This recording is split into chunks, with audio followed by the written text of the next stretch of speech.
ముఖ్యంగా పవన్ కళ్యాణ్ గారు, మేధావి గారు మాట్లాడుతుంటారు, సనాతన యోధుడు.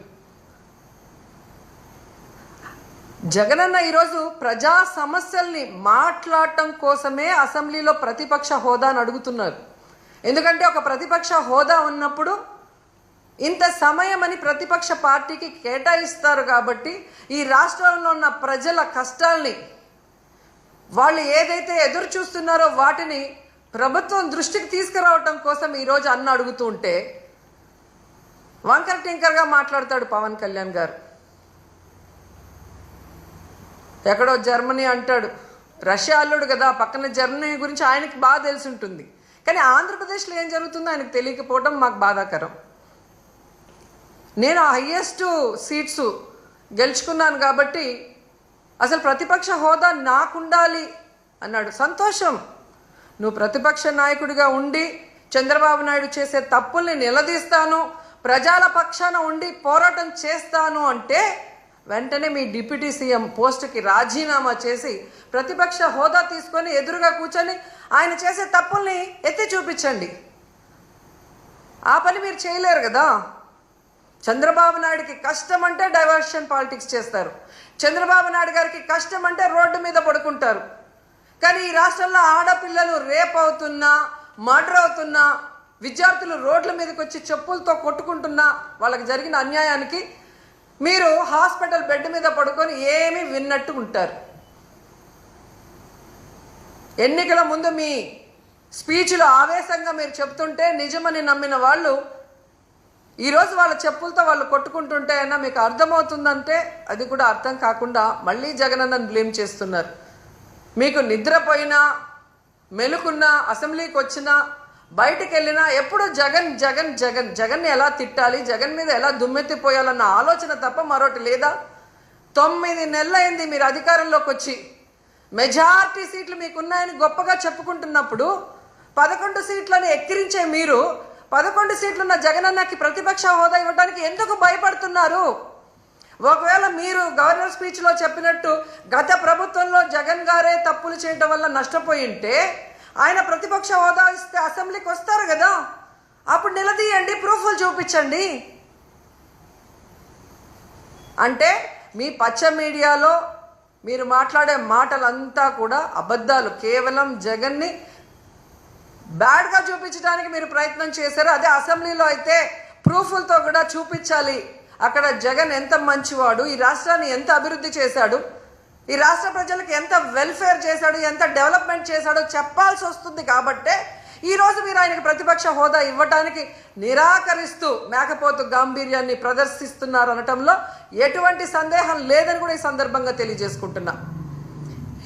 ఎందుకు ఇంత గంటాపదంగా నేను చెప్తున్నానంటే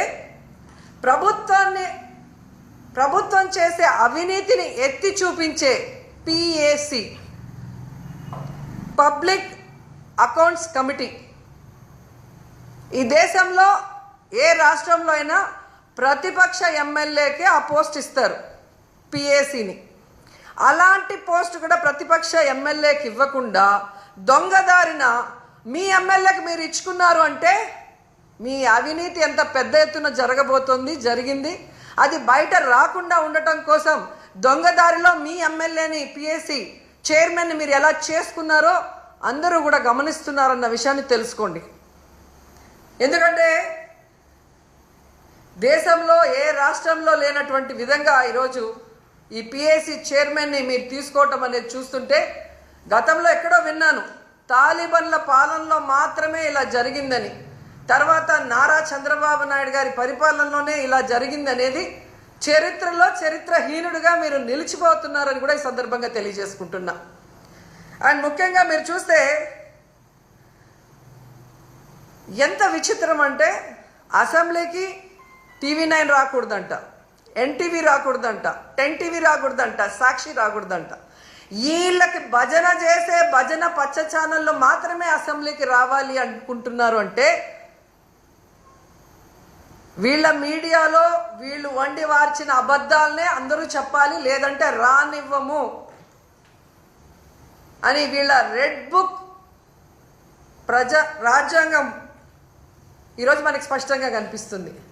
అంటే వీళ్ళు చేసే అవినీతి ప్రజల దృష్టికే పోకూడదు అని ఛానళ్ళని కూడా బ్యాన్ చేసే విధంగా ఈ రెడ్ బుక్ రాజ్యాంగంలో చూస్తుంటే అసలు ఈ రాష్ట్రంలో వీళ్ళని చేసే తప్పుల్ని ఎవరు కూడా ఎత్తి చూపించకూడదు, చూపించే వాళ్ళు ఎవరిని కూడా మేము సహించమనేది స్పష్టంగా అర్థమవుతుంది.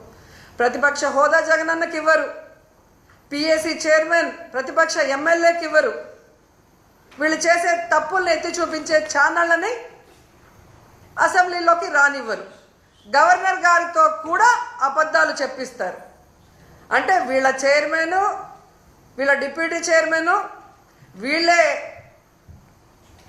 సీఎం, వీళ్ళే డిప్యూటీ సీఎం, అంతా వీళ్ళ భజన బ్యాచ్ పచ్చ ఛానల్.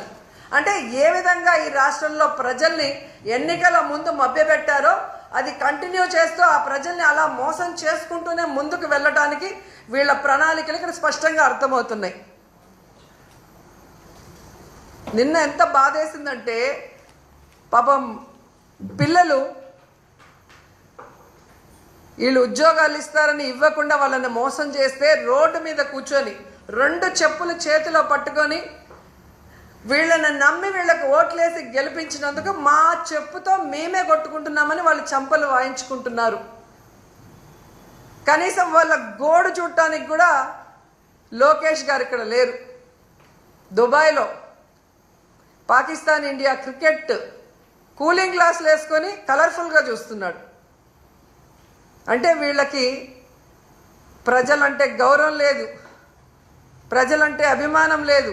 రైతులైనా, విద్యార్థులైనా, మహిళలైనా ఎవరినైనా అవలీలగా మోసం చేసేస్తాం, ఎవడు మమ్మల్ని అడగడు అన్న విధంగా ముందుకు వెళ్తున్నారు. వీళ్ళకి ఒక్కటే సూటిగా చెప్తున్నాను, నిజంగా మీకు దమ్ము ధైర్యం ఉంటే మీరు ప్రజలకి మంచి చేస్తున్నాం, మా మీద ఊరికే దుమ్మెత్తి పోస్తున్నారు అని నిరూపించుకోవాలనుకుంటే జగనన్నకి ప్రతిపక్ష హోదా ఇచ్చి చూడండి. జగనన్న అసెంబ్లీకి వస్తారు. గత ప్రభుత్వంలో జగనన్న ఏం హామీలు ఇచ్చారు, ఏం నెరవేర్చారు, ఈ రాష్ట్రాన్ని ఎలా అభివృద్ధి వైపుకు నడిపించారు, ఈరోజు మీరు ఎన్నికల్లో ఏం హామీ ఇచ్చారు, ఈ 9 నెలల కాలంలో 1,00,000 కోట్లకు పైగా ఎలా అప్పులు చేసి రాష్ట్రాన్ని అప్పుల్లో ముంచేస్తూ ప్రజలకి ఒక్క హామీని కూడా నెరవేర్చకుండా ఇంకా అప్పులు కావాలని ఎలా ప్రయత్నాలు చేస్తున్నారు, ప్రజల్ని ఎట్లా మోసం చేస్తున్నారు అనేది ప్రజలకు తెలిసేలాగా మాట్లాడతారు. లేదు మేము జగన్ని రానివ్వము అంటే మేము ప్రజల మధ్యకు వెళ్ళి ప్రజలతో కలిసి పోరాటం చేసి మీ అవినీతిని, మీ తప్పుల్ని ఎండగట్టి మీ మెడలు వంచి ప్రజలతోనే మిమ్మల్ని తరిమి కొట్టిస్తామని కూడా ఈ సందర్భంగా తెలియజేసుకుంటున్నాం.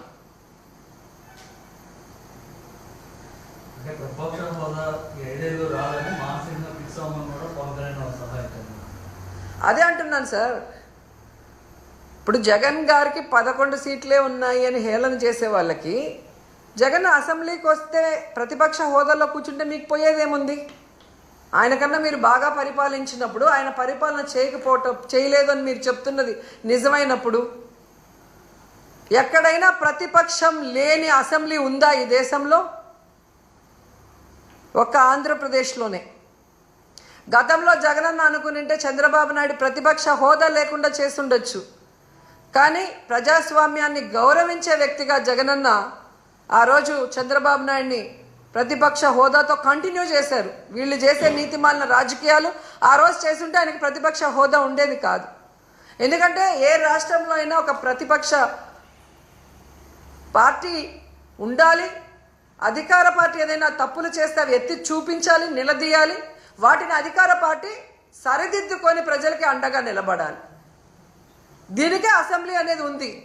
అంతేగాని ప్రజల్ని మోసం చేస్తాం,